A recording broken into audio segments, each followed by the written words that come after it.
Good day mga chong. So ngayon gagawa tayo ng reset para dito sa motor. Sabi ko ng last video yung reset nga yung gagawin natin. So ayan. So ito ang ating gagawing reset mga chong. Project ko to ng college.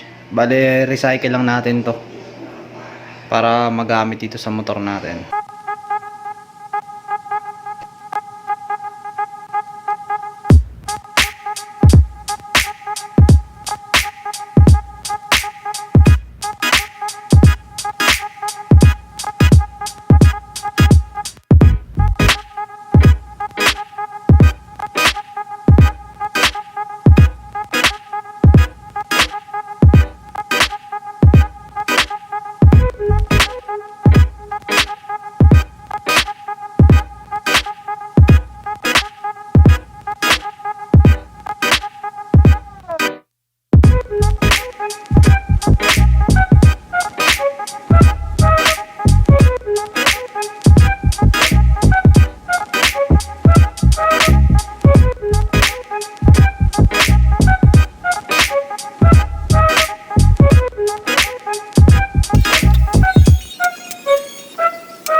So ayan mga chong, yung nagawa ko na to, yung original design ko is dapat ganyan lang siya dyan. Pero tignan nyo, yung sagwa tignan, masyadong plain. Gagawin ko to, lagyan ko nito, puputulin ko to. Dapat gagawa ako ng scratch na from scratch, aluminum din to. Yung mga nagawa na akong pattern, ayan. Eh kaso sayang sayang to. Ito naman pang Raider 150 to. Nabili ko to sa junk shop. Ayan, kaya okay lang. 20 pesos ko lang ata binayaran to. Kaya ito na lang puputulin natin. May design pa. So ngayon mga chong, bubutasan natin to. Ayan. Dalawa yan. Magkapares, kabilaan. Ayan. Butasan natin to para pumasok sa butas na to dito. Puputulin natin dito.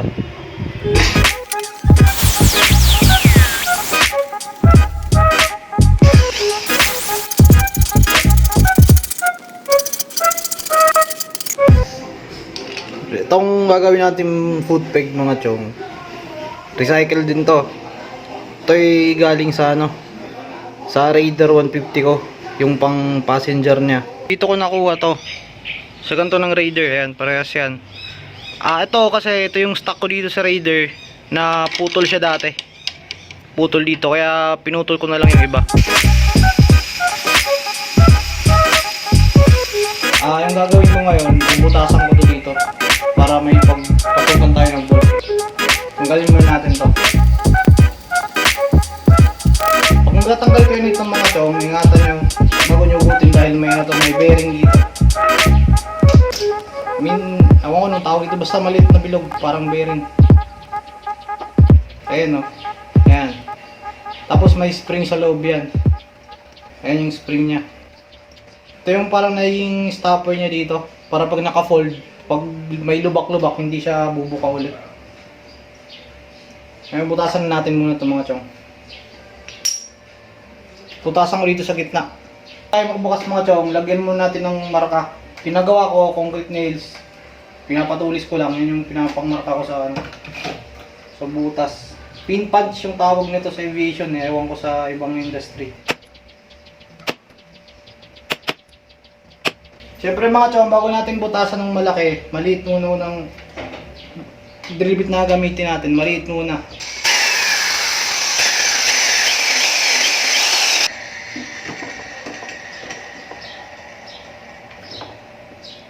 Sunod, medyo malaki naman na ano, malaki-laki na drill bit.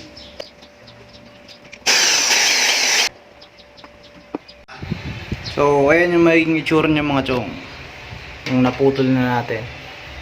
Pero syempre yung mga kanto na yan, ayusin pa natin yan. Ano pa lang yan? Trial. So, para magawa natin yung ganito, yung ginawa kong guide dito is ito, spacer. Lagay lang natin dito.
So ngayon mga chong, re-retread na natin to.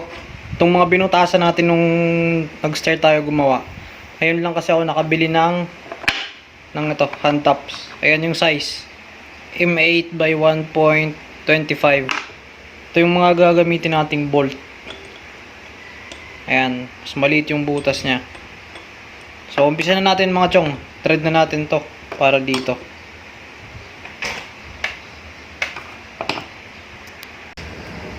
Bale, tatlong ano yan mga chong. Tatlong hand top yung laman kung bibili kayo. Step by step yan. Yan yung pinaka-tapered na yan. Yan yung first step. Babawas na yung pagka-tapered niya. Second step. Ito yung pang finishing. Ngayon, lagyan natin ng lubricant oil para smooth. Bali yung isa. Eto, natapos ko na to. So, ito naman yung papakita ko sa inyo. So, wala akong may nabibiling handle na pang hand top talaga. Wala ako nun. Pwede naman tong vice grip o kaya adjustable. Kaya ito na lang gagamitin ko.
natapos ko na yung foot peg mga chong, kaso hindi pa siya kompleto. Kulang pa yung mga shifter niya.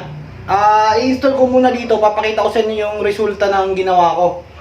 Bale, hindi ko pa siya nagagawa dahil madami pa akong kulang. Wala pa ako ng brake master, so hindi ko pa siya magawan ng mga brackets. Kaya hindi ko muna ginawa. Yung foot peg mismo muna yung ginawa ko. Bale, next video mga chong, gagawa muna tayo ng sheet metal bender para magawa tong mock-up ng fuel tank. So, ayan na yung lahat ng parts ng nagawa ko. Ayan. Hindi ko pa siya masyadong hindi pa finish masyado yung mga mga surface. Tsaka ibabuffing pa natin yan para maganda. Pero ngayon makikita niyo na yung itsura niyan.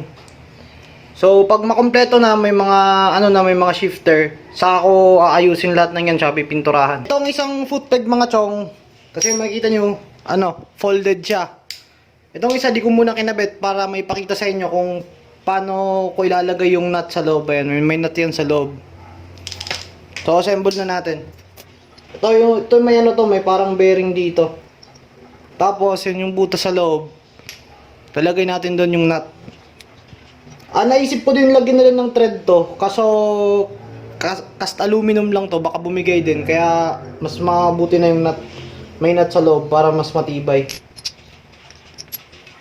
Ito yung niya mga chong, dito dumadaan yung bearing. Yan yung stopper niya para pag malubak, hindi siya babalik. Hindi siya aangat.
So ayan mga chong yung kinalabasan niya. Ayan. Kulang pa siya ng wala pa yung brake pedal dito, di ko pa magagawan dahil nga wala pa akong brake master, di ko pa ma-imagine kung saan ipepesto yung mga yon. Kaya ito na lang muna. Tapos kailangan ko pang gumawa ng spacer dito. Ayan, pero ayan, okay na siya. Ganun dito sa kabila. Kailangan ko pa gumawa ng spacer dito.